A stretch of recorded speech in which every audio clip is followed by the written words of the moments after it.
Bon, il y a quelque chose que vous devez tous comprendre. Votre poids sur la balance, c'est un indicateur de progression. Ce n'est pas la vérité complète et immuable sur votre perte de poids. Et pour ça, j'aimerais vous donner un exemple qui sera plus parlant. Imaginons que comme moi, vous êtes assis sur un tabouret pour piano avec une tapisserie un peu moche en fond, mais bon. Vous devez surveiller 6 gamins dans une cour de récré. Pourquoi pas? Mais très rapidement, au bout de 2 minutes, vous allez en surveiller un seul parce que c'est celui qui est le plus agité. Les 5 autres sont plutôt calmes, donc vous en surveillez un seul sur les 6. C'est-à-dire qu'un seul gamin, celui que vous avez visualisé comme étant le plus agité, vous allez le surveiller constamment et ignorer les 5 autres. Donc la récré se déroule, vous vous adossez à cette tapisserie.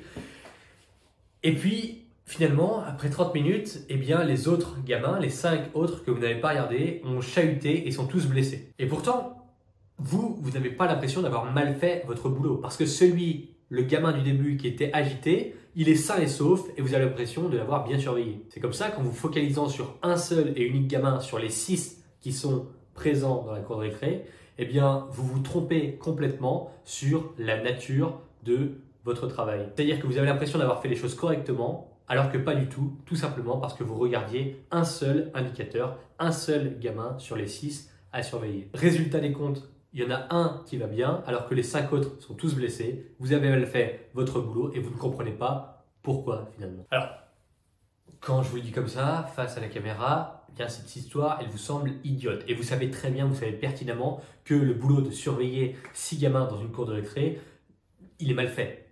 Et vous vous dites même que tout ça n'a finalement ni queue ni tête. Pourquoi il nous parle de gamins avec une tapisserie moche? Bon, on va voir pourquoi. Revenons-en donc à votre perte de poids. Imaginons que vous ayez 6 indicateurs de progression. On fait dire votre poids, votre tour de taille, vos photos, votre ressenti dans vos vêtements, votre niveau d'énergie et votre rapport à la nourriture.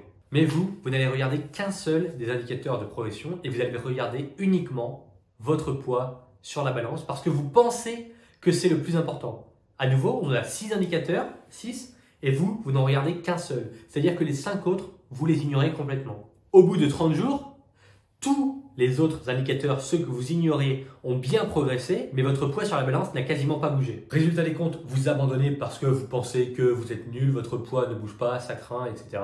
Alors que pourtant, avec les 5 autres indicateurs de progression, vous étiez sur le bon chemin. Votre tour de taille, il est en train de baisser, vous vous sentez de mieux en mieux dans vos vêtements, vos photos montrent une progression nette et précise, vous dormez mieux, vous mangez mieux, mais tout ça, la balance, elle n'en sait rien. Et puisque vous vous focalisez uniquement sur cet indicateur de progression qui est la balance, vous pensez que vous êtes nul alors que c'est l'inverse.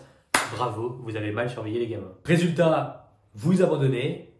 Résultat, c'est complètement idiot parce que vous progressiez. Dans beaucoup de situations, il y a un délai de plusieurs semaines entre le moment où vous produisez un effort et le moment où ces efforts sont récompensés et visibles sur la balance. Alors lâchez un peu les chiffres de la balance uniquement, prenez du recul et visualisez bien correctement plusieurs indicateurs de progression. Je le répète, le poids en kilos sur votre balance est quelque chose à regarder si vous le souhaitez pendant votre perte de poids, mais ça n'est pas la seule chose à regarder.